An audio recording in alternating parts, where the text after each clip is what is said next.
Indo British advanced pain clinic నొప్పి మాయం surgery దూరం ఫర్ అపాయింట్మెంట్స్ 9155515563. స్వామిజీ, ఇప్పుడు ఈ పుట్టుక, చిల్లంగి, బాణమతి ఇలాంటి యొక్క ప్రయోగాలు ఎక్కువగా అయ్యే అవకాశం కనిపిస్తోంది రాబోయే ఉగాది తర్వాత వచ్చే సంవత్సరంలో అని చెప్పి అనడం జరిగింది. నిజంగా అలాంటి వచ్చే అవకాశం ఉందంటారా స్వామిజీ? మీ తెలంగాణ ఏరియాలో అయితే ఈ విద్య లేని చోట, వెనకబడిన చోట ఈ ఆదివాసీలు వాళ్ళు ఆ పలానా కాయలు వాడు వెళ్ళే దారిలో వేస్తే ఇదైపోతుంది, అవి 100 to 100%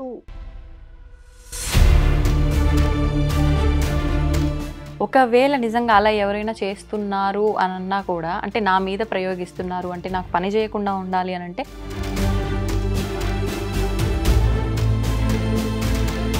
ఒక దారమో ఏదో ఆయన కాళ్ళ దగ్గర పెట్టి అది కంకణం లాగా ధారణ చేస్తే it will become a shield to you.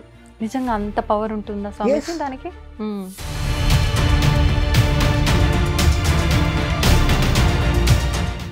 నమస్కారం, వెల్కమ్ టు ఐ డ్రీమ్. ధర్మ మార్గం విత్ విజిత కార్యక్రమానికి స్వాగతం.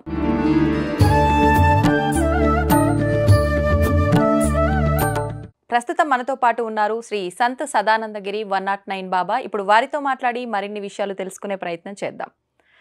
నమస్కారం స్వామీజీ. హరి ఓం, మంగళం. స్వామీజీ, భగవంతుణ్ణి ఆరాధించటమే మనశ్శాంతి కోసం అని చెప్పి కొంతమంది అంటుంటారు.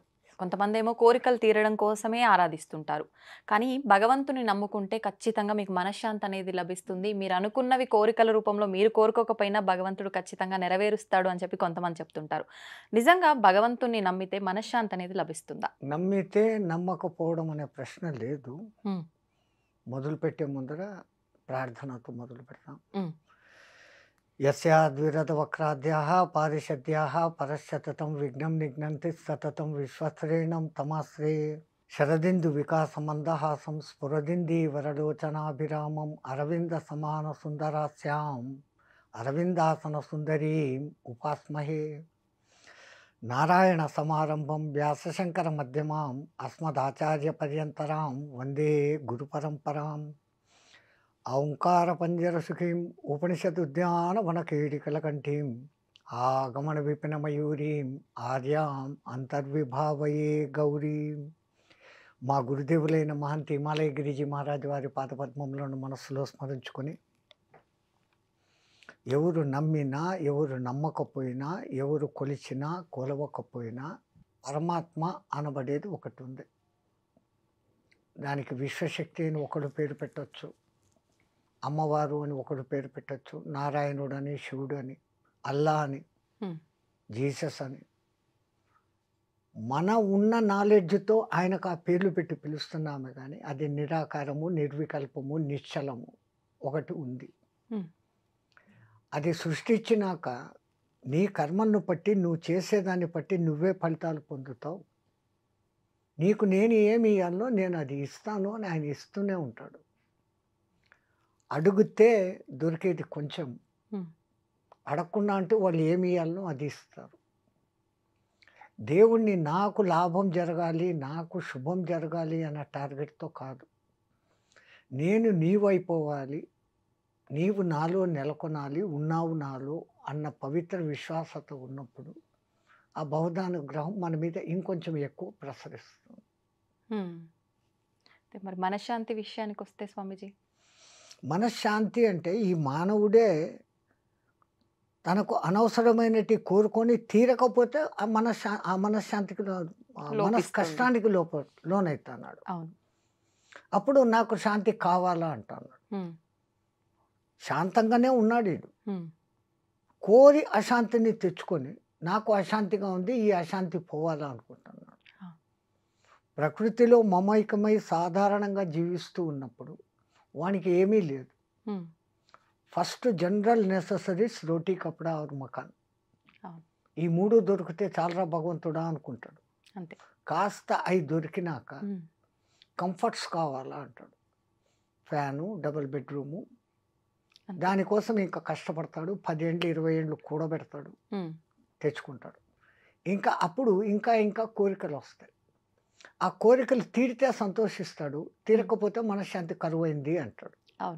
ఇక్కడ వీడు చేసుకుంటున్నది సరే, కంఫర్ట్స్ అన్నీ సమకూరినాయి, అంతటితో తృప్తి పడ్డు, లగ్జరీస్కు పోతాడు. అవును. పార్టీలు పెట్టడం, ఖర్చులు చేయడం, హ్మ్. ఎవడో మనవడి బర్త్డేకు 10 కోట్లు ఖర్చు పెట్టేసి గ్రాండ్గా చేయడం, Hmm. లగ్జరీస్. దెన్ వాట్, ఇంకేం లేదు ఇంకా అవును. తర్వాత. అవును. సో ఎంతెంత వీడు తెచ్చుకుంటున్నాడో, ఏ దొంగలు ఎత్తుకుపోతారో, ఏ ట్యాక్స్ వాడు వస్తాడు, హ్మ్. వీడి కోరి మనశ్శాంతిని వీడే పోగొట్టుకుంటున్నాడు తప్ప ఆయనేమి మనశ్శాంతి పోయే పరిస్థితి ఎక్కడా కల్పించలే. హ్మ్. ఉన్నంతలో నాకు దొరికింది ఏదో దాంతో నేను తృప్తి పడతాను అనుకున్నాడు ప్రపంచంలో అందరికన్నా సుఖవంతుడైన జీవి. హ్మ్. అది ఇడిచిపెట్టి నాకు ఇంకా కావాలా అనుకుంటుంటే దానికి అంతం లేదు. హా. అక్కడే మనిషి అశాంతికి లోనవుతా ఉన్నాడు. హ్మ్. మనిషి అశాంతికి పరమాత్ముడికి ఎంత మాత్రమూ సంబంధం ఉంది. హ్మ్. స్వామీజీ, ఇప్పుడు మీరు చెప్పారు, నిజమే అనిపిస్తోంది, నిజంగా కోరికలు అసలు కోరనేకూడదు భగవంతుణ్ణి, మేమే అతిగా ఆలోచిస్తున్నాం, అసలు ఆలోచించొద్దు, ఇది తప్పు అని అనుకున్నామే అనుకోండి, ఇంతటితో ఇది ఆగిపోతాయా అంటే ఆగిపోదు. ఖచ్చితంగా మళ్ళీ ఏదో ఒక ఆలోచన వస్తూనే ఉంటుంది. ఇవన్నీ అదుపులోకి ఎలా కరెక్ట్. తెచ్చుకోగలుగుతాం? పరమాత్ముడు ఏ జీవికి ఈయనంతటి విచక్షణ జ్ఞానం మనకిచ్చాడు. ఆ. ఓ కోరిక పుట్టడం మానవుడికి సహజం. హ్మ్. కోరిక పుట్టినాక ఈ కోరికకు నేను అర్హున్నా కాదా, ఆ. ఇది నాకు చేతన అవుతుందా లేదా, నేను దీన్ని సాధించుకోగలనా లేదా, హ్మ్. ఈ ఒక్క క్షణం ఆలోచించి హ్మ్. ఈ నిర్ణయం తీసుకుంటే ఇంక వాడికి అశాంతి లేదు. హ్మ్. ఈ అక్కడ ఆలోచించడం లేదు మానవుడు. హ్మ్. తనకు శక్తికి మించిన కోరికలు కోరేసుకుంటాడు. అవును. కొంచెం కష్టపడతాడు, ప్రయత్నిస్తే అది కూడా సాధించుకోవచ్చు. కానీ ఆ కష్టం కూడా పడకుండా నాకు అది రావాలా అనే మెంటాలిటీలోకి వచ్చేస్తూ ఉంటారు మానవులు. హ్మ్. అది వాని హద్దుకు మించిన కోరికలు. అవును. హద్దుకు మించింది అని తెలిసి కోరుకోవడం ఎందుకు, తీరలేదని బాధపడడం ఎందుకు. మేము చెప్పే పాయింట్ అది. హ్మ్. హ్మ్. అన్నీ మన చేతుల్లోనే ఉన్నాయి. ఆయన అంతా ఇక్కడికి ఇచ్చి, ఇంత ప్రకృతిని ఇచ్చి, ఇంత గాలిని ఇచ్చి, అన్నీ ఇచ్చి ఇక్కడికి పంపాడు. హ్మ్. నువ్వు సక్రమంగా ఉండి రాపా. మీ తెలుగులో ఒక మంచి వరుడు ఉంది, ఏంటి స్వామి? చనిపోయినాడు అంటారు ఎవరైనా కాలం చేస్తే. అవును. ఎక్కడి నుంచో చనియన్, ఎక్కడికో పోయాను. వేదాంతం అంతా ఆ చిన్న మాటలో ఉంది. హ్మ్. ఎక్కడ ప్రశ్న మొదలవుతుందంటే, ఎక్కడి నుంచి నేను వస్తున్నాను, మళ్ళీ ఎక్కడికి పోతున్నాను. ఆ. వేదాంతం అంతా ఇంకా అదే మంది. సనాతన ధర్మంలో వేదాంతం అంతా ఆ పాయింట్ మీదనే ఉంది. హ్మ్. ఇంకా ఋషులు ద్రష్టలు స్వర్గం ఉంది, నరకం ఉంది, ఇక్కడ మనం తప్పులు చేస్తే నరకంలో బాధలు పడతాం, మంచి చేస్తే సుఖంగా ఉంటాము. హ్మ్. ఇవన్నీ ఈ స్వర్గ సుఖాలు నరక కష్టాలు రెండు కూడా అతీతమైంది. మళ్ళీ అసలు ఈ జన్మ అనేది లేని జన్మరాహిత స్థితికి పోవాలా అని వాళ్ళు ఆ కాలం నుంచి మనకు బోధించుకుని వస్తారు. రాహిత్య స్థితి అంటే మోక్షమేనా స్వామిజీ? ఎలా సాధ్యపడుతుంది అది మానవులకి? మోక్షము అంటే న్యాయంగా చెప్పాలంటే విడుదల. హ్మ్. దేని నుంచి విడుదల? నువ్వే ఏర్పాటు చేసుకున్న పంజరం నుంచి నువ్వు విడుదల. హ్మ్. ఒక తమాషా కథ ఉంది. ఆ. ఎవరో ఒక ధనికుడు అట్లా షాపింగ్ అని పోతా ఉంటే పెద్ద చిలకలు అమ్మే షాప్ వచ్చింది. అక్కడ ఒక చిలక ఈయనకు భలే నచ్చింది. హ్మ్. ఆ కోరిన డబ్బులు ఇచ్చి దాన్ని ఇంటికి తెచ్చుకున్నాడు. మామూలుగా పండ్లు పెట్టకుండా పిస్తా బాదములు పెడుతూ హ్మ్. దాని మాటలు వింటూ ఆనందించేవాడు. ఆహా. దానికోసమని చిన్న పంజరంలో పాపం ఎగరలేదు అని హ్మ్. బంగారుతో ఈ రూమ్ అంత పంజరం చేశాడు. మొత్తానికి పంజరమే. పంజరమే. హ్మ్. దానికి నిన్ను ఇంత సుఖపెడతాడా కదా ఇన్ని రోజులు, ఇంకా నన్ను విడుదల చేయి హ్మ్. అని అడిగింది. అమ్మ అంత డబ్బులు పోసుకున్నాను, నిన్నెందుకు వదులుతాను, నాకు రోజు నీ మాటలే కావాలా. హ్మ్. ఇట్లా జరుగుతూ ఉండేటప్పుడు ఆ ఊర్లో ఎవరో ఒక హరికథ చెప్పాయని వచ్చాడు. ఆ చిలకతో మార్నింగ్ 8ంటికి మాట్లాడి 8 to 9 పలానా చోట ఒక మహానుభావుడు వచ్చి మంచి ఉపన్యాసం చెప్తున్నాడు, అక్కడికి పోతా ఉన్నాను నేను, హ్మ్. నన్ను తీసుకెళ్ళకూడదా అనింది. చిలక అంటుందా? ఆ, హ్మ్. నేను వింటాను కదా అని. అంటే అమ్మో ఇంత పెద్ద పంజరాన్ని ఆడికి హ్మ్. తీసుకుంటాను.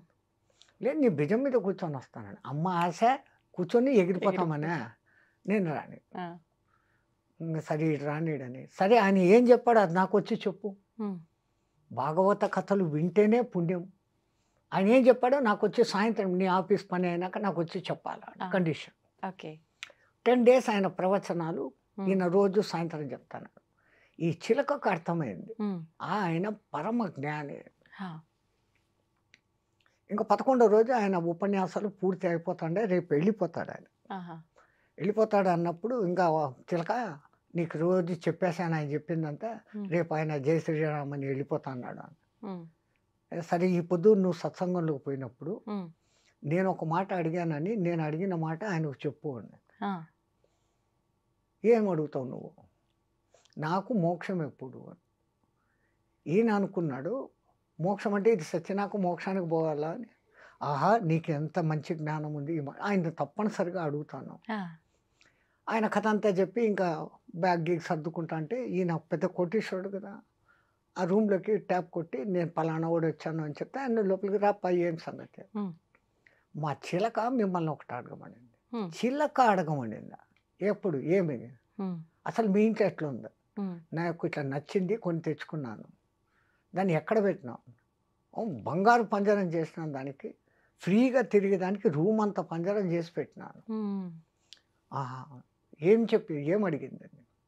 నాకు మోక్షం ఎప్పుడు అని అడిగింది. ఆ అడిగిందా అని కింద పడిపోయినాడు ఈయన. ఆ, ఎందుకు పడిపోయాడు? ఈయన చూస్తే కదలికలు లేవు, ఆ, చచ్చిపోయాడు. ఈ రూమ్లోకి నేనే ఉన్నాను, నన్ను ఎక్కడ ఎవరేమంటారు అని వీడు పరిగెత్తుకుంటా ఇంటికి వచ్చేసాడు. ఆ, ఇంటికి రాగానే చిలక ఆత్రంగా అడిగింది. ఆ, అడిగావా? ఆయన ఏం సమాధానం చెప్పినాడు? నీ ముఖం అడిగాను, నువ్వు ఏం ప్రశ్న అడిగావు? ఉమ్, ఆ మాట అనగానే ఆయన కింద పడి చచ్చిపోయినాడు.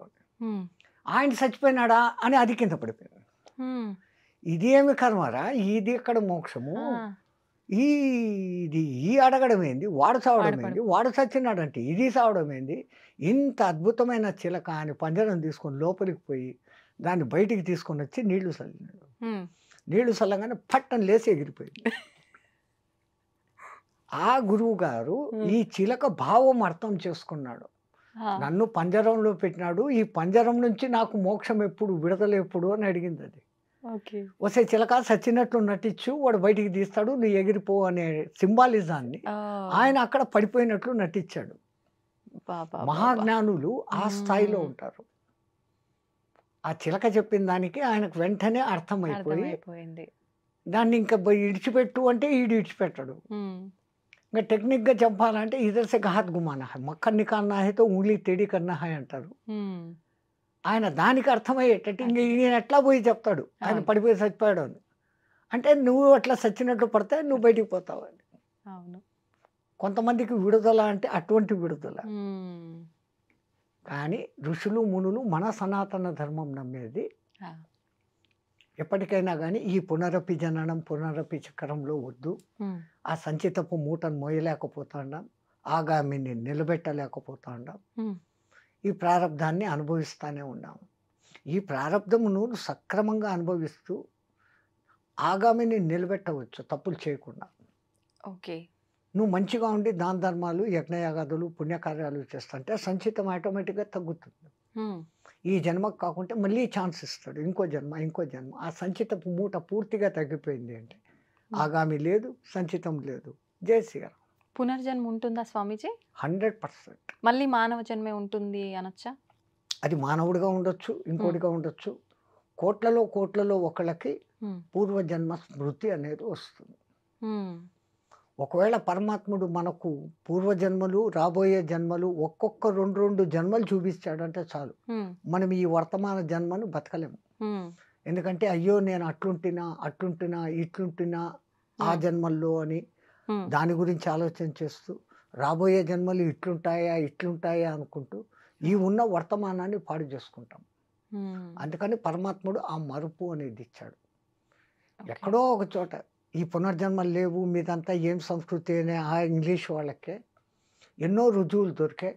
ఉమ్, ఎన్నో చోట్ల ఆ 6 ఏళ్ళ అమ్మాయి ఆ, నేను ఫలానా అని ఫలానా. వాళ్ళకి ఎవరికీ తెలియని భాష మాట్లాడుతూ ఉంటే అవును. అసలు ఆ భాష ఏంటో అర్థం కాక అల్లాడిపోయి ఉమ్, 6-7 నెలల తర్వాత ఎవరో ఆ భాష తెలుసున్నాడు కనపడి ఈమె ఈ భాష మాట్లాడుతుంది అని ఉమ్, ఆయన ఆ డీటెయిల్స్ కనుక్కుంటే నా ఊరు ఫలానా, నా దేశం ఫలానా అని ఆయన చెప్తే ఉమ్, అది నిజమా కాదా అని పోయి ఎంక్వైరీ చేస్తే అది నిజమని తెలియదు.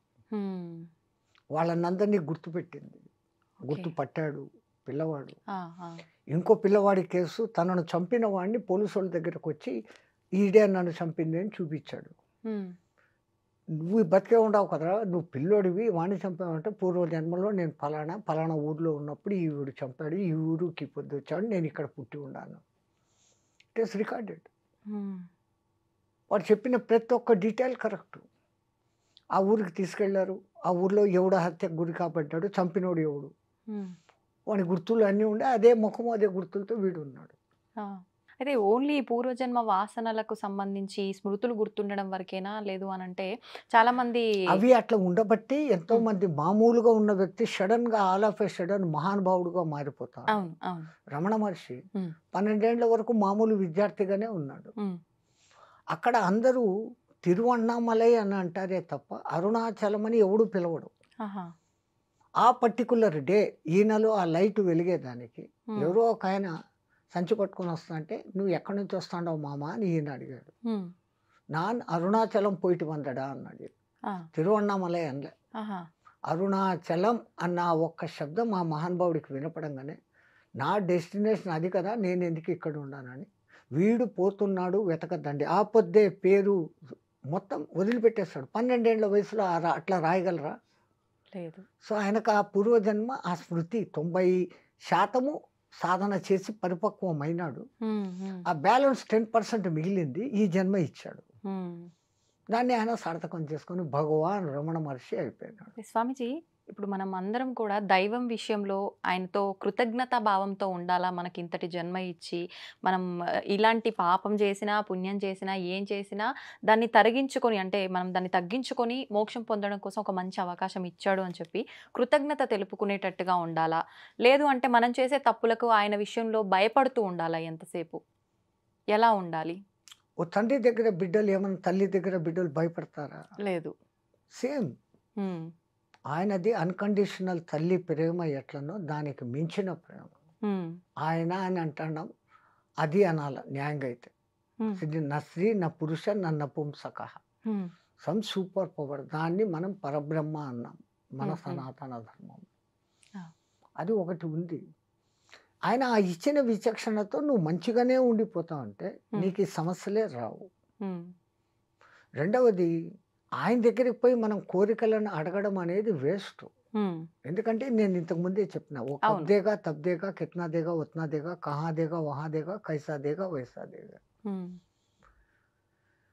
సిరితా వచ్చును నారికేళంబుల జలంబులు పోలే, సిరితా పోయిన పోవును కరిమింగిన వెలగపండు పోలే అని మీకు ఒక పద్యం ఉంది. టెంకాయని ఒక దినం కోస్తే దాంట్లో నీళ్లుండు, రెండో దినం కోయండి ఫుల్గా నీళ్లు ఉంటాయి. ఎవడు ఎక్కడి నుంచి దానికి ఆ నీళ్లు అందిస్తున్నాడు, వస్తే ఆయన కరుణ ఉంటే అట్లా వచ్చేస్తుంది. నీ దరిద్రం ఉంటే ఏనుగు మింగిన వెలగపండు లాగపోతుంది. ఏనుగు ఎలగపండు అట్లే మింగేస్తుంది, తట్టీలో అట్లే వదిలేస్తుంది. కాయగానే ఉంటుంది, కానీ పగల కొడితే లోపల గుజ్జు ఉండదు. ఏనుగు మెటబాలిజము ఆ ఎలగపండు తొడిమె దగ్గర గ్యాప్ ఉంటుంది, ఆ తన పొట్టలో జరిగే ఒక ఒత్తిడితో ఆ వేడికి ఆ లోపల గుజ్జు ఆ తొడిమెను పుష్ చేసేసుకొని బయటకు వచ్చేస్తుంది కాయగా. అది అట్లా. స్వామీజీ, ఇప్పుడు అసలు కోరికలు లేని స్థితే ఉండాలి అని చెప్పన్నాము. మనం చేసుకున్న సంచిత కర్మలు ఇవన్నీ కూడా తొలగించుకునే అవకాశం మన చేతిలో ఉంది అనుకున్నాము. కానీ ప్రస్తుత రోజుల్లో ప్రతి ఒక్కరు మనం ఇలాంటివి ఎన్ని మాట్లాడుకున్నా కూడా ఈ కర్మ లేదు, ఏమీ లేదు, ఇవన్నీ ఏది లేదు అని చెప్పి డబ్బు వెనకాలే పరిగెడుతున్నారు. ఎంతసేపు మనం ఎంత సంపాదించాము, ఎంత కూడబెట్టుకున్నాము అనేదే తప్ప ఇది ఏ మార్గంలో సంపాదిస్తున్నాము అనే ఆలోచన చాలా మందిలో లేదు. నిజంగా ఇలా దుర్మార్గంగా సంపాదించే వాళ్ళు దైవానికి భయపడుతూ ఉండాలి అంటారా? మనం వాళ్ళను భయపడుతూ ఉండు అని చెప్పాల్సిన పని కూడా లేదు. మొన్న ఒకసారి కర్తాల్లో స్వామినారాయణ అధ్యక్షుల వారు వచ్చారు. అక్కడికి స్వామినారాయణ సంస్థ చాలా పెద్దది. ఆ అధ్యక్షుల వారు ఏదో పని మీద పోతూ హైదరాబాద్లో వీళ్ళ పిలుపును ఆహ్వానించి వచ్చారు. ఆయన వచ్చి రాగానే ఆయన హిందీలో చెప్తూ ఉంటే వేరే వాళ్ళు ట్రాన్స్లేట్ తెలుగులోకి చేశారు. మీలో ఎవరైనా పోయేటప్పుడు ₹1 తీసుకుని పోతారా, వాళ్ళు చేతులు ఎత్తండి అన్నాడు. 30-40 వేల మంది కూర్చొని ఉన్నారు, ఒక్కడు చేయి పైకి ఎత్తాలి. సో ఎవరిబడి నోస్ పోయేటప్పుడు మనము ఏమి తీసుకెళ్ళం. వచ్చేటది మీ తెలుగులో ఉంది. అవును. వచ్చేటప్పుడు పుట్టినప్పుడు బట్ట కట్టలేదు, పోయేటప్పుడు వెంట రాదు అని ఎవడో సినిమా పాట పాడతాడు. అవును. తో ఆ మహాత్మ లేఖర్ కూర్చున్నాయి మనం చేతిలో తీసుకుని ఏమీ రాలేదు. ఇట్లా చేతులు పట్టుకొని వచ్చినాం, మూసిన చేతులతో వచ్చాం, చేతులు తెచ్చని మొదలు పెట్టాం. పోయేటప్పుడు ఉత్త చేతులతోనే పోతాను. అలెగ్జాండర్ 3 వంతుల భూమినంతా ఆక్రమించుకున్న మహానుభావుడు ఆఖరికి భారతదేశం వచ్చినాక ఈ సంస్కృతి తెలిసింది ఆయనకు. ఎట్లా తెలిసింది? ఎవరో ఇద్దరు కొట్లాడుకుంటున్నారు ఈయన టెంట్ బయట కొంచెం దూరంలో. తన సైన్య అధ్యక్షుడిని పిలిచి దేనికి రావాలి కొట్లాడుకుంటున్నారు కనుక్కొని రా అన్న. వీళ్ళు పోయి ఒకనికి భూమి అమ్మాడంట. ఈ భూమి కొనుక్కున్నాడు దున్నుతూ ఉంటే లంక మీద దొరికినాయంట. ఆహా, డబ్బు కోసం కొట్లాడుకుంటున్నారు. ఎవరో అందరూ భారతదేశం అంటే ఏమో ఏమో గొప్పదని మా గురువుగారు అరిస్టాటిల్ చెప్పారు, ఇంతేనా ఇక్కడ వాళ్ళు అన్న. అయ్యా నేను చెప్పేది పూర్తిగా ఇను, వాళ్ళు ఎందుకు కొట్టుకుంటున్నారో తెలుసునా అన్న. ఇది నాది కాదు నీది, నీది కాదు నాది అని కొట్టుకుంటున్నారు. నువ్వు నాకు భూమి మాత్రమే అమ్మావు, భూమిలో నిధి నాకు దొరికింది, ఇది నాకు సంబంధం లేదు. ఒకప్పుడు నువ్వు యజమానివి, నీ తాత ముత్తాలు ఎవరో నీకోసం అని పెట్టినారు అక్కడ, అది నీకు చెందాలా, నువ్వు తీసుకోవాలి. లేదు నీకు అమ్మేశాను కదా, భూమిని అమ్మినానంటే భూమి పైది భూమి లోపలిది అంతా నీకే, నేనెందుకు తీసుకుంటాను, తీసుకోను అని కొట్లాడుతూ అన్నారు. ఆ ధర్మ సూక్ష్మం ఎరిగిన వాళ్ళు ఇద్దరు అయ్యేవాళ్ళు అంటే ఇంత ధర్మం ఆచరించే ఈ భారతదేశాన్ని ఇంకా నేను ఆక్రమించలేను అని వెనక్కు పోతూ జ్ఞానం వచ్చేసింది. చచ్చిపోయేటప్పుడు వీలరామ రాస్తాడు, నేను చనిపోయినాక నా కఫిన్ నుంచి నా చేతులు 2 బయట పెట్టి ఊరేగిస్తూ తీసుకెళ్ళి నన్ను దఫన్ చేయండి అన్నాడు. జనాలందరూ ఇది శాస్త్ర విరుద్ధము, శవం చేతులు బయటికి పెట్టడం ఏంటి, కణాలు పెట్టి, అసలు మా గురువు గారికి బుద్ధి ఉందా, ఆయనే ఎట్లా ఒప్పుకున్నాడు అని కొంతమంది జ్ఞానులు ఆయన దగ్గరికి పోయారు. పోయి అడిగారు, స్వామి మీరు ఇంత తెలిసిన వాళ్ళు, శవాన్ని పెట్టెలో పెట్టి మేకులు కొట్టేస్తాం, ఆ పెట్టెని దింపేస్తాం మన సంప్రదాయము, ఈ కణాలు 2 పెట్టి ఆ 2 చేతులు బయటికి పెట్టినారు ఎందుకు అని. ఒరే మనకంతా వాడు ఒక సందేశం ఇస్తాన్నాడురా, 3 వంతుల భూభాగాన్ని జయించి కోట్ల రత్నరాశుల సంపదను సంపాదించాను, పోయేటప్పుడు ఉత్త చేతులతో పోతాండాను అని మనకు నేర్పిస్తున్నాడురా. అది చూసి మనం నేర్చుకోవాలి. వాడు అంత క్రూరుడైనప్పటికీ ఆఖరిన వానికి జ్ఞానం కలిగింది, ఈ భూమి అట్లాంటిది అని మన భరత భూమిని వాళ్ళు మెచ్చుకున్నారు. అటువంటి దేశంలో మనం పుట్టి మనం కూడా ఇప్పుడు అదే పని చేస్తున్నాం. డబ్బు డబ్బు డబ్బు, గబ్బు గబ్బు గబ్బు. ఒకప్పుడు గుండె డబ్బు డబ్బు డబ్బు డబ్బు అని కొట్టుకునేది, ఇప్పుడు డబ్బు డబ్బు అని కొట్టుకుంటాను. అవును స్వామీజీ, ఇప్పుడు ఈ పుట్టుక మరణం 2 కూడా భగవంతుడి సృష్టి. ఆయన సృష్టించిన ఈ సృష్టినే మనిషి పుట్టినా సరే చనిపోయినా సరే కొన్ని రోజుల పాటు అది మైలా అని చెప్పి మనం ఏ కార్యక్రమాలు పడితే ఆ కార్యక్రమాలు చేయకూడదని చెప్పి ఇలాంటి కొన్ని కండిషన్స్ ఉన్నాయి. ఇవన్నీ ఎందుకంటారు? అసలు మనిషి చనిపోయిన వెంటనే తల దగ్గర దీపం పెట్టమంటారు. అక్కడి నుంచి మొదలవుతున్నాయి కార్యక్రమాలు. వాడు చచ్చిన తర్వాత వాడి పేరు పెట్టి పిలవరు, బాడీని తీసుకుపోతాం తొందరగా, ఎత్తేయండి సాయంత్రం అవుతుంది. ఆ కాలంలో చనిపోయినాడు అంటే రాత్రి సూర్యాస్తమయ్యేంత లోపల దహనమో ఖననమో వాళ్ళ సాంప్రదాయం ఏదో అది చేసేసేవాడు. ఇప్పుడు మీకు ఈ ఐసు టెక్నాలజీలు వచ్చినాక బాక్సులో పెట్టి ఆ చచ్చినోడికి కూడా మనశ్శాంతి లేకుండా, చచ్చినోడికి కూడా మనశ్శాంతి లేదు, ఆ ఐసులో పెట్టి ఉబ్బిపోయేంత వరకు 5-6 రోజులు పెట్టి ఎవడో రావాలా ఎవడో చూడాలా అని చేస్తాడు. ఇన్నాళ్ళు ఈ చిలకల ఈ పంజరంలో ఉండింది, దానికి ఆ మర్యాద ఇయ్యాలా అనేది మర్చిపోతా అన్నారు. పంచప్రాణాలు పంచ ఉప ప్రాణాలలో ధనుంజయ వాయువు మటుకు ఇంకా లోపల ఆశగా ఉంటుందంట. నా మిత్రులు 9 మంది బయటికి వెళ్ళిపోయారు, ప్రాణ అపాన వ్యాన ఉదాన సమానాలు నాగ కూర్మ కృకుర దేవదత్తలు, ధనుంజయ మటుకు ఇక్కడనే ఉంటాడంట. అది ఎప్పుడు వెళ్ళిపోతుంది? ఆ మిత్రుడు వస్తాడని. ఈ దహనం చేసినప్పుడు ఆ కర్ర నీలుకుంటున్నప్పుడు కాపరి తల మీద ఒకటి వేస్తాడు, పట్టుమంటుంది, అప్పుడు ధనుంజయ బాబు వెళ్ళిపోతుందంట. ఓహ్! అప్పుడు శివుడు జయశ్రీరామ్. హ్మ్. అట్లా ఇప్పుడు పితృదేవ కార్యాలు హ్మ్. నెలకొకసారి పిండాలు పెట్టాలా, అవును. అవును. కనీసం వాడిని తలుచుకోండి. హ్మ్. పితృకార్యాలు చేయడం అంటే మీ తండ్రి, తాత, ముత్తాత 3 తరాలను నువ్వు తలుచుకుంటున్నావు అంటే వాళ్ళు ఎట్లా బతికారు, ఏం చేశారు, ఎట్లున్నారు, ఇవన్నీ మీరు నెమరేసుకోవడం. హ్మ్. మీరు చేస్తుంటే మీ కొడుకు అది చూసి నేర్చుకొని మీ తర్వాత మీకు చేయను మొదలు పెడతారు. అంటే at least remember your previous generations. హ్మ్. హ్మ్. నీ పరంపరను నువ్వు మర్చిపోకు హ్మ్. అని గుర్తు చేసేదానికి ఆచారాలు. హ్మ్. ఒక ఇంట్లో శవం ఉంటే పాతకాలంలో ఆ ఇంట్లో పొయ్యి వెలిగేది కాదు, ఊర్లోనూ వెలిగేది కాదు.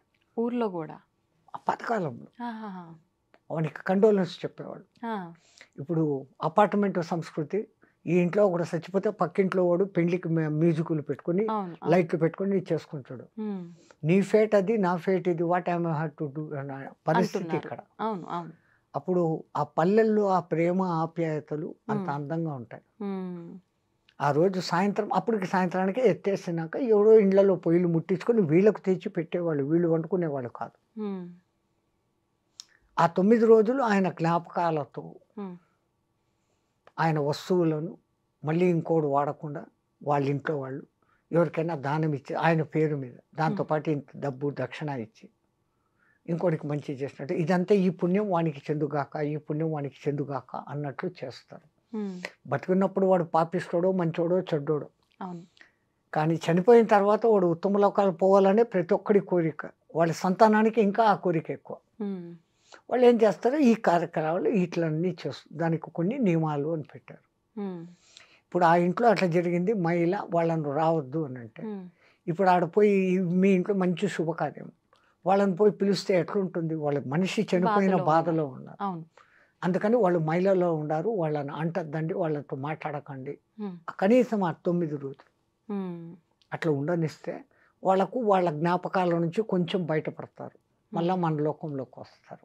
ఓకే. ఇప్పుడు ఇంకొకటి స్వామీజీ, బొట్టు విషయానికొస్తే ఈ మైలలో ఉండి పితృ కార్యక్రమాలు ఏదైతే 10, 11 రోజుల్లో ఉంటాయో, ఇవన్నీ అయిపోయేదాకా ఆ ఇంట్లో వాళ్ళు గానీ, వారికి సంబంధించిన వాళ్ళు కానీ, ఆ ఇంటి పేరుతో ఉన్నవాళ్ళు, అలాంటి వాళ్ళు కూడా బొట్టు అనేది అసలు పెట్టుకోరు. ఎందుకని అలా? అది తప్పు. అది హ్మ్. ఎవడో మధ్యంతలో వచ్చిన శాస్త్రాలు. ఇంట్లో దీపమే పెట్టకూడదు ఆ! సంవత్సరం దాకా, దీపం పెట్టకూడదు. గుళ్ళకు పోకూడదు. అవును. మన వేద శాస్త్రంలో ఈ రూల్స్ లేవు. హ్మ్. హ్మ్. ఈ మధ్యలో వీళ్ళు కొన్ని కల్పించుకొని హ్మ్. వీళ్ళు డబ్బులు గుంజేదానికి నువ్వు హ్మ్. ఆ తప్పు చేసినావు, బొట్టు పెట్టేసుకున్నావు, దానికి ఇంత కర్మ చేయాలా ఇంతి. హ్మ్. పెళ్ళి అయితే వాడు కట్టేది కాలుకు మెట్టలు తొడుగుతాడు, మెళ్ళో ఒక తాడేస్తాడు. అవును. అవును. దానికి ముందు పుట్టినప్పటి నుంచి నువ్వు పూలు పెట్టుకుంటా ఉండావు, బొట్టు పెట్టుకుంటా ఉండావు, అలంకరించుకుంటా ఉండావు, హ్మ్. రంగు వస్త్రాలు వేసుకుంటా ఉండావు. హ్మ్. వాడు అవన్నీ పెట్టి నిన్ను మొదటి నుంచి నీ మొగుడు ఎవడో వాడు పుట్టినప్పటి నుంచి నీకు ఇవన్నీ చేయలేదే. చేయలేదు. పుట్టిన బిడ్డకే ఆడబిడ్డ పుట్టంగానే దానికి ఇంత చుక్క బొట్టు పెట్టి, కాళ్ళకు కడియాలు పెట్టి, చేతులకు గాజులు ఇచ్చి, అవును. అదేమో ఇది గుంగొట్టు పట్టీలు. పట్టీలు వేసి ఎంత తల్లిదండ్రులు అవును. ఆనందిస్తారు. అవును. ఇవన్నీ తీసేయమనడం ఎక్కడ సాంప్రదాయం. హ్మ్. అందున సతీసాగమనం. ఆ! ఒకప్పుడు అది ఎందుకు ఉండేది అంటే హ్మ్. ఈమె మానహీన అయ్యేదానికి కారణం ఉంది, అందంగా ఉంది. హ్మ్. వాళ్ళు ఇచ్ఛాపూర్వకంగా చనిపోయేవాళ్ళు. వాళ్ళకి వాళ్ళు. హ్మ్. ఆయనను ఇన్నాళ్ళు కలిసి ఉండి ఇప్పుడు నాకు ఆయన లేడు అని అంటే నేను ఇంక బతికి ఎందుకు, ఆయనతో పాటే వెళ్ళిపోతానన్న ఉద్దేశంతో ఇచ్ఛామరణంగా కొంతమంది పోతుంటే హ్మ్. దాన్ని శాస్త్రబద్ధమని చెప్పి ఇష్టం లేని వాళ్ళను కూడా మండే కట్టల్లోకి లాక్కొని పోయేయని మొదలుపెట్టారు. అవును. రాజా రామ్మోహన్ లాయ్ వంటి వాళ్ళు హ్మ్. ఇది దురాచారము అని మెల్లమెల్లగా మార్చి ఇప్పుడు ఈ స్థితికి తీసుకు. ఇప్పుడు మీరు చెప్పినట్టుగా బొట్టు, గాజులు ఆడవాళ్ళ విషయంకి వస్తే, వాళ్ళకొక అవి తీసేయడంతోటే తీసేయడం ఒకటే కాదు, మాంగమే అవమానించటం. సింధూర్ అది హ్మ్. పెట్టుకోకూడదు. హ్మ్. ఇక్కడ బొట్టు అది మీ సహజ హక్కు. హ్మ్. మాంగమే సింధూర్ పెళ్ళి అయిన నుదుట తర్వాత పాపిట. పాపిట. హ్మ్. ఇప్పుడు వాడు పాపిట యాడుందో తెలీదు, జుట్టు ఇరిపోసుకొని దెయ్యాల్లాగా తిరుగుతా ఉన్నారు. ఆ! పెళ్ళైన వాళ్ళకు అస్సలు గుర్తు. హ్మ్. మేమైతే కాళ్ళ దిక్కు చూసి మెట్టలుంటే ఆహా! ఈమె పెళ్ళైన మాత. హ్మ్. లేదా తల దిక్కు చూస్తే మాంగమే సింధూర్. ఉమ్, ఈ రెండింటిని చూసి ఎవరు విధవ ఎవరు ఇది అని కనుక్కునేవాళ్ళం. ఉమ్, ఇప్పుడు ఎవరు విధవనో అనకూడదు ఈ మాటలన్నీ, ఏమీ తెలియని పరిస్థితి ఏర్పడింది. Hmm. పెళ్ళి అయిన వాళ్ళు కూడా కాళ్ళు మెట్టలు వేసుకోవడం లేదు, ఉమ్, బొట్టు పెట్టుకోవడం లేదు. భూదత్తం తెచ్చి చూస్తే దాంట్లో కనపడుతుంది అంత గిద్దు చిన్నది నల్లగా, అదెంత గమ్ము, అది Style. పెట్టుకుంటా ఉండదు. ఉమ్, స్టిక్కరా బక్కరా అది Stickers. పెట్టుకుంటా ఉండదు. ఉమ్, ఎప్పుడైతే పసుపును నిమ్మరసంలో నానేసి తీసి తర్వాత కొంచెం పటిక వేసి కలిపి వచ్చే అసలైన కుంకుమ, ఉమ్, అది ఇక్కడ త్రిపుటి దగ్గర పెట్టుకుంటే ఆజ్ఞా చక్రం ఉత్తేజితమవుతుంది.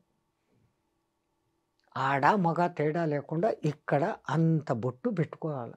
ఉమ్, ఎంత బొట్టు పెట్టుకుంటే అంత శక్తి, సూర్యకిరణాల శక్తిని ఫిల్టర్ చేసి గ్రహించే శక్తి దానికి ఉంది. ఉమ్, ఇప్పుడు ఏందేందో రంగురంగుల నానాకము అయిన డిజైన్ టిక్కర్లు, దానికి ఒక గజ్జలు, ఉమ్. దరిద్రం, ఒళ్ళు పాడేదాన్ని. స్కిన్ అక్కడ ఏమవుతుందో మీరు గమనించండి. అవును అవును కొన్నాళ్ళు పెట్టుకున్నాక there will be A mark. అవును అవును పచ్చబొట్టు పొడిచినట్లు ఒక మార్క్ ఏర్పడుతుంది. లేదా కొంతమందికి స్కిన్ అలర్జీ కూడా వచ్చిన సందర్భం. అవును స్వామి. అది ఇది పెట్టుకుంటే వచ్చిందని వాళ్ళకు తెలియదు. ఉమ్, అది టోటల్ బాడీకి స్ప్రెడ్ అయిపోయి మొత్తం బాడీనే పోతుంది, ఉమ్, సర్వనాశనమే. మన పూర్వీకులు ఏది పెట్టినా కానీ దాని వెనకలే. ఇప్పుడు ఆ మంచి బొట్టు అటువంటి కుంకుమతో పెట్టుకుంటే అది స్కిన్కు ఎఫెక్ట్ చేయదు, మంచి చేస్తుంది తప్ప చెడు చేయదు. ఉమ్, కడిగేస్తే పోతుంది. ఆ, ఇప్పుడు వస్తున్నట్టు ఈ రంగురంగులు ఏంటి వస్తున్నాయి, ఉమ్, కడిగితే ఫోన్ కూడా పోయి సావదు. ఉమ్. చాలా మంది ఈ మధ్య కాలంలో దుష్ట ప్రయోగాలు అని చెప్పి, చేతబళ్ళు అని చెప్పి, ఇలాంటివి చేస్తుంటాము అని చెప్పి, కొంతమంది మీకు ఇది చేశారు అది చేశారు మీ మీద ప్రయోగం చేశారు అని చెప్పి డబ్బు రాబట్టడం కోసం ఇవన్నీ చేస్తున్నారు అని చెప్పవచ్చా? కొంతమంది నిజంగానే మేము ఇబ్బంది పడుతున్నాము, మాకు నిజంగానే ఎవరో చేశారు, మేము బాగుంటున్నామని ఓర్చుకోలేక ఇలాంటివి చెప్తుంటారు. నిజంగా ఈ చేతబళ్ళు ప్రయోగాలు ఇలాంటివి ఉంటాయా? డబ్బు కోసం ఆడే ఆటలు అనుకోవచ్చా స్వామి? జబ్ భగవాన్ హై తో భూత్ భీ హై. దేవుడు ఉన్నాడంటే దెయ్యము ఉంది. ఉమ్, ఒకప్పుడు ఉమ్, ఎప్పుడైతే ఈ కరెంట్ వచ్చిందో అప్పుడు ఈ శక్తులన్నీ ఎగిరిపోయినాయి. ఉమ్, అది లైట్లో ఉండలేవు. ఆహా, అంత స్థాయి మంత్రం తెలిసినోడు ఇప్పుడు ఎవడు లేడు. ఉమ్, చేస్తున్నారు వామాచార పూజలు అని, అవును, వాళ్ళు ఏదో బలులు ఇస్తారు, ఏమో చేస్తారు. ఉమ్, బట్ చేతబడి చేసేంత శక్తిమంతులైన వాడు ఇప్పుడు ఎవడు లేడు. ఉమ్, కాకపోతే వీళ్లకు సైకలాజికల్ ఎఫెక్టులు కొన్ని వచ్చేస్తాయి. ఆ, ఒకడికి ఒక సమస్య వచ్చింది, దాన్ని వాడు భరించలేకపోతాడు, తీర్చలేడు, ఉమ్, తీర్చేయాలనే తపన ఒక సైడు. ఉమ్, దాని మధ్య వాడు గడబిడైపోయి ఇది పోగొట్టుకుంటాడు, సెన్స్ పోగొట్టుకుంటాడు.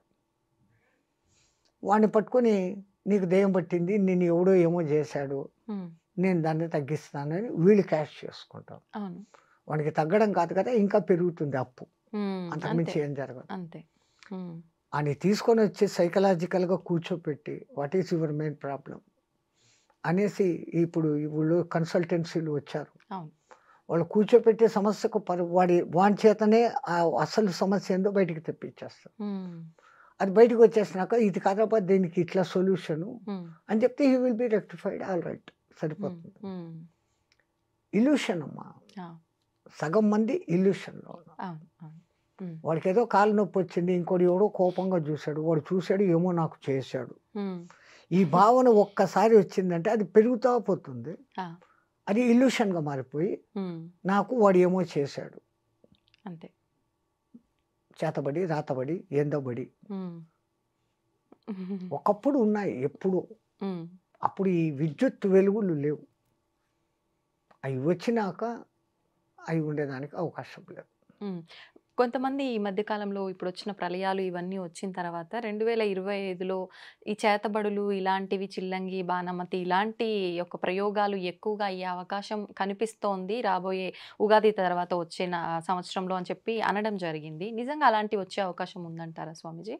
మీ తెలంగాణ ఏరియాలో అయితే ఈ విద్య లేని చోట, వెనకబడిన చోట ఉమ్, ఉమ్, ఈ ఆదివాసీలు వాళ్ళు ఆ పాత పిచ్చి నమ్మకాలలోనే ఉన్నారు. ఉమ్, ఆ పలానా కాయలు వాడు వెళ్ళే దారిలో వేస్తే ఇదైపోతుంది, ఆ, వాడి కాళ్ళ కింద మట్టి తెస్తే ఏమో అవుతుంది, అదే. సంథింగ్ అనేసి చేసే మంత్రగాళ్ళు ఉన్నారు. ఉమ్, ఉమ్, అవి 100% వర్కౌట్ కావు.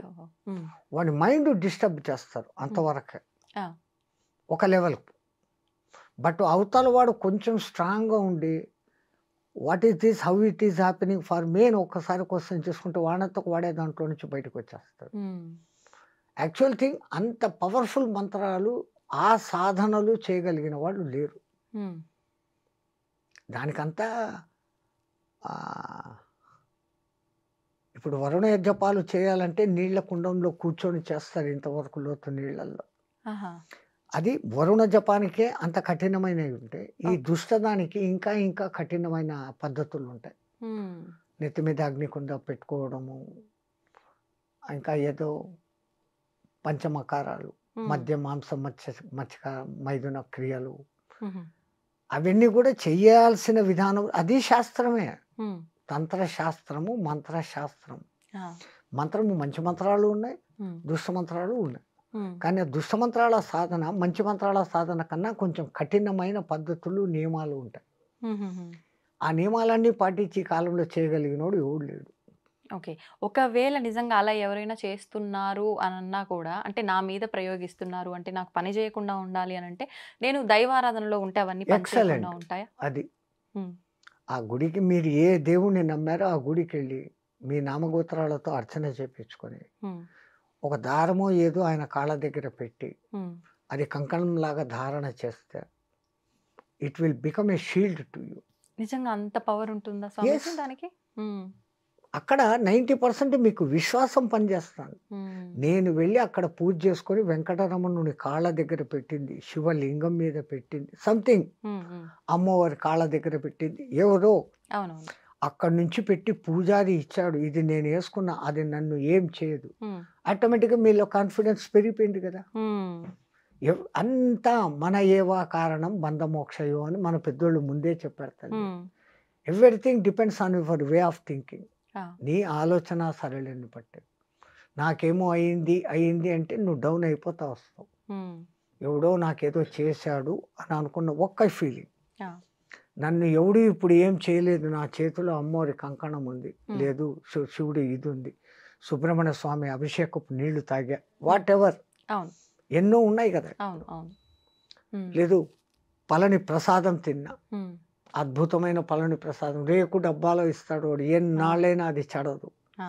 మరి ప్రసాదం శక్తి అంటే మీరు చేసి డబ్బాలో పెట్టండి, చిలుం పట్టిపోతుంది. అది ఎప్పుడు తెచ్చి పెడతాము.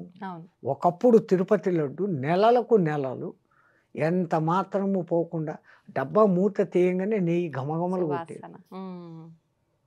వాళ్ళు చేయడం అంత పవిత్రంగా చేస్తుండేవాళ్ళు. తమాషా ఏంటంటే ఆ కాలంలో అంతమందికి లడ్లు చెయ్యి మీద పిసికేదానికి కాక కాళ్ళు కడుక్కొని రూమ్లో వేసేస్తారు, తొక్కుతారు. వాడేమో జీరాలు తీసి రూమ్లో వేస్తా అంటాడు, వీళ్ళు తొక్కి అది కొంచెం మెత్తబడినాక అప్పుడు తీసి దాన్ని లడ్డు చేసేవాడు. కళ్ళతో చూస్తే ఒక రహస్యము, లేకుంటే తిరుపతి ప్రసాదం. ఒకప్పుడు ఇలాంటివి చూస్తే అసలు తినలేంగా. లేదు, వాళ్ళు ఎంత పవిత్రంగా, వాళ్ళు భోంచేయకుండా వచ్చి కాళ్ళను 1కి 6 సార్లు కడుక్కో, 7 సార్లు కడగాల అంటారు. పుక్కిలింత 7 సార్లు చేసినప్పుడు మన నోట్లో ఉన్న మొత్తం కల్మషాలు ఎట్లా పోతాయో 7 సార్లు అట్లా వాళ్ళ కాళ్ళు కడుక్కుంటారు. అదొక మీరేమో ఇప్పుడు ప్యూర్ స్టోనో అది ప్యూరా స్టోనో అంటారే, అప్పుడు రాయితో వేసి రుద్దుకొని 7 సార్లు కడుక్కొని అప్పుడు దిగుతారు. చాలా ఏళ్ళ కింది మాట అయితే. ఇప్పుడు మీకు ఎన్ని వింటే ఇట్లా కూడానా అని అనుకుంటారు. మళ్ళీ గేలి చేసేవాళ్ళు అయితే కనుక తొక్కిన ప్రసాదం తింటాడారు మీరు అనేసి వేరే మతస్థులు వేరే వాళ్ళు మనల్ని క్రిటిసైజ్ చేస్తారు. కానీ మరణాన్ని కొంచెం పోస్ట్ పోన్ చేసుకోగలిగిన టెక్నిక్స్ ఈ సాధకుల దగ్గర ఉంటుంది. దాంతో ఇంకొంచెం కాలం ఎక్కువ బతకచ్చు. రెండవది వాని కృప కూడా అన్నిటికన్నా మెయిన్ అది. నేను నా సాధనతో నేను ఇంత ఉన్నాను అని ఏ పొద్దు గర్వించినాడో వాడు ఆ రోజు పోతాడు. నీ అనుగ్రహం నా మీద ఉండబట్టి, ఆ గురు కృప ఉండబట్టి, దేవుడు కూడా కాదు, మా గురువు ముఖ్యం, మా గురు కటాక్షం ఉండబట్టి, ఆ గురు దయ నా మీద ఉండబట్టి ఈ రోజుకు నేను ఇంత చేసుకోగలుగుతా ఉన్నాను, ఇంతమందితో మాట్లాడగలుగుతా ఉన్నాను. నా వంతు ధర్మ ప్రచారం నేను చేయగలుగుతాను అంటే ఎంత నా గురు కృప అన్న భావనతో ఉన్నప్పుడు నాకు ఇంత అయిపోయింది అని ఏ రోజు అనుకుంటానో ఆ రోజు నేను డల్ అయిపోతాను. నాకు ఇంతే అనుకున్నప్పుడు ఎంతైనా ఉండొచ్చు. స్వామిజీ, ఇప్పుడు ప్రతి ఒక్కరూ ఆలోచించేది ఏంటంటే నది స్నానం వలన పవిత్రమైన జలం కాబట్టి పుణ్యం వస్తుంది అని చెప్పి మనకున్న పాపాలు తొలగిపోతాయి అని చెప్పి. అయితే మనం సైంటిఫికల్గా ప్రూవ్డ్ అమ్మా.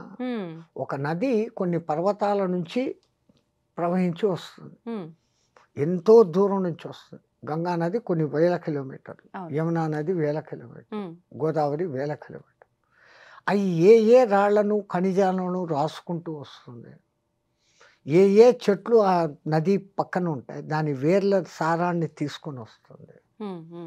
ఇంకా మన పూర్వకాలంలో నదిని దాటేటప్పుడు కాయిన్ వేయమనేవాళ్ళు. అప్పట్లో బంగారు, వెండి, రాగి కాయిన్స్ ఉండేవి. ఎందుకని?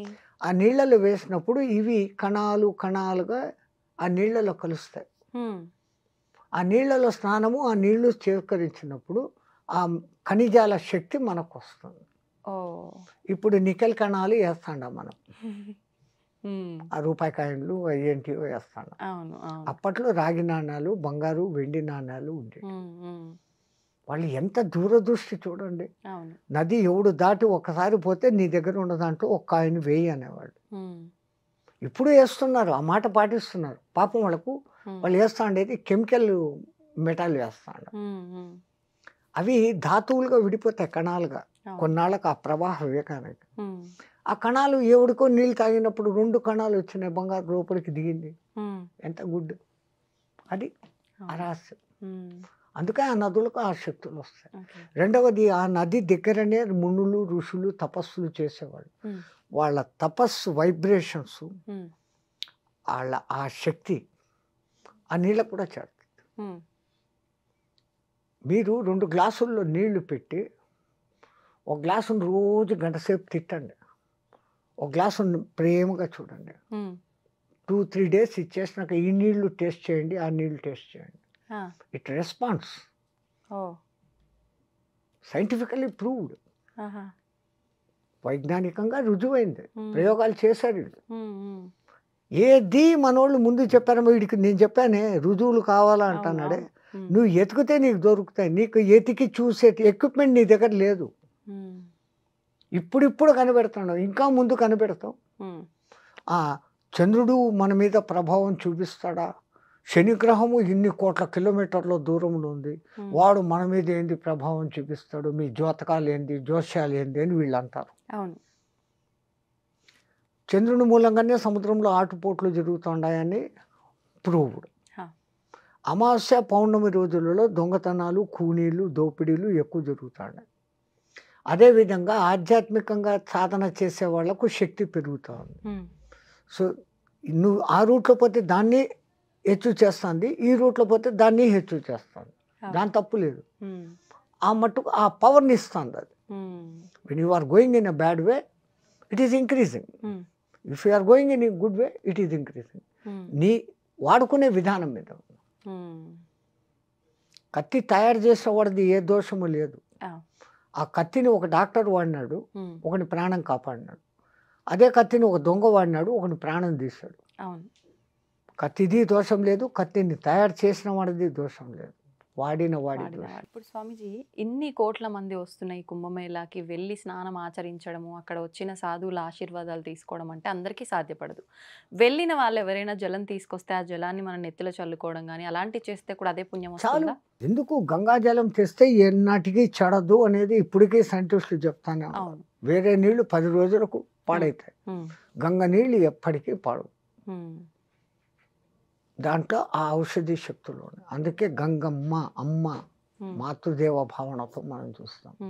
గోదావరి అమ్మ, కృష్ణమ్మ అమ్మ, జగజ్జనని, ఆ శక్తి ఉంది. ధన్యవాదాలు స్వామీజీ, చాలా మంచి విషయాలు తెలియజేశారు. కుంభమేళ విశిష్టత గురించి కూడా చాలా చక్కగా వివరించారు. అంతా మా గురు కటాక్షం తల్లి. ధన్యవాదాలు. జై గురుదేవ్.